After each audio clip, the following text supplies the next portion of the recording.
Pemirsa, Otoritas Jasa Keuangan resmi mencabut izin usaha asuransi jiwa PT Asuransi Jiwasraya Persero. Pencabutan izin yang tertuang dalam keputusan anggota Dewan Komisioner OJK ini dalam rangka melindungi kepentingan pemegang polis Jiwasraya. Melalui surat resmi Otoritas Jasa Keuangan nomor 9 D05 tahun 2025 tertanggal 16 Januari 2025, OJK resmi mencabut izin usaha bidang asuransi jiwa milik PT Asuransi Jiwasraya Persero. OJK dengan tegas menyatakan pencabutan izin usaha PT Asuransi Jiwasraya Persero ini merupakan bagian dari serangkaian tindakan pengawasan yang dilakukan oleh Otoritas Jasa Keuangan dalam rangka melindungi kepentingan pemegang polis dan atau tertanggung. Dalam belit keputusan resmi OJK disebutkan sejak tertanggal 16 Januari 2025, seluruh pemegang saham, direksi dan dewan komisaris serta pegawai Jiwasraya dilarang untuk mengalihkan, menjaminkan, mengagunkan, serta mengurangi aset atau nilai aset PT Jiwasraya Persero. Hal ini ditegaskan agar di tengah tidak diizinkannya lagi Jiwasraya beroperasi, tidak ada yang melakukan tindakan-tindakan lain yang bisa merugikan aset-aset asuransi jiwa yang telah berdiri puluhan tahun ini.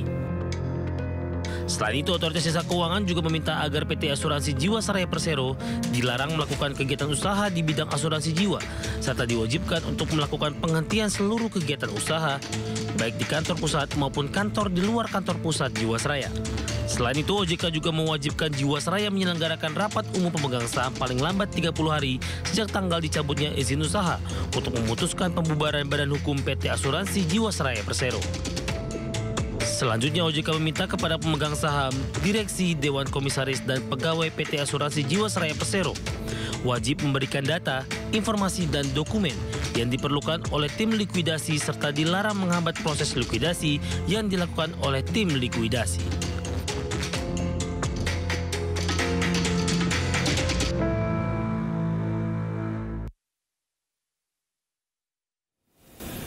Pemirsa, Badan Pemeriksa Keuangan atau BPK pernah melaporkan kerugian negara dalam kasus Jiwasraya adalah sebesar 16,81 triliun rupiah. Angka ini hasil pemeriksaan investigatif penghitungan kerugian negara atas pengelolaan keuangan dan dana investasi PT Jiwasraya Persero tahun 2008 hingga 2018. BPK menyimpulkan telah terjadi penyimpangan dana dan pengelolaan investasi saham serta reksadana Jiwasraya.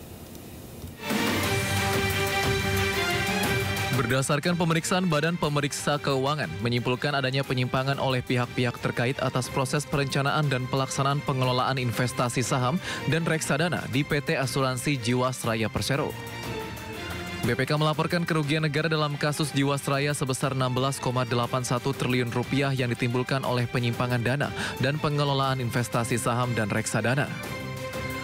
Pada Desember 2019, Direktur Utama Jiwasraya Heksana Trisasongko mengumumkan PT Asuransi Jiwasraya Persero tidak mampu membayar klaim polis nasabah yang mencapai 12,4 triliun rupiah. Total utang perusahaan asuransi Jiwasraya diperkirakan mencapai 49,6 triliun rupiah.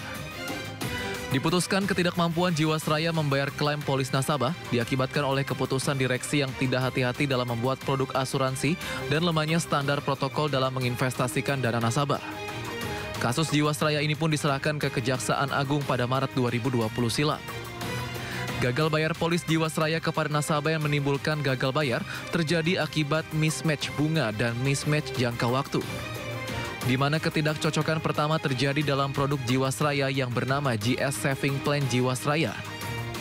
Produk Jiwasraya ini menjanjikan imbal hasil tetap atau fixed return kepada pemegang polis. Di sisi lain, Jiwasraya menginvestasikan dana nasabah di instrumen-instrumen keuangan yang tidak menjamin keuntungan yang tetap, di mana Jiwasraya melakukan investasi di instrumen saham dan reksadana berjangka panjang turut menjadi penyebab besarnya. Sementara itu, dalam laporan keuangan tahun 2017 hingga 2019, Jiwasraya melakukan investasi besar-besaran ke instrumen reksadana, saham, dan investasi deposito. Tercatat, investasi dana polis nasabah Jiwasraya yang diinvestasikan tersebut terus mengalami penurunan yang tajam dan berpotensi mengalami kerugian dari tahun 2017, 2018, hingga 2019. Berdasarkan data tahun 2019, terdapat sekitar 17.000 nasabah yang mengikuti GS Saving Plan dari total sekitar 7 juta nasabah Jiwasraya. Kementerian BUMN mencatat ada 3 indikasi dugaan kecurangan, yaitu janji investasi produk yang terlalu besar, investasi aset yang tidak hati-hati, dan laporan keuangan yang tidak transparan.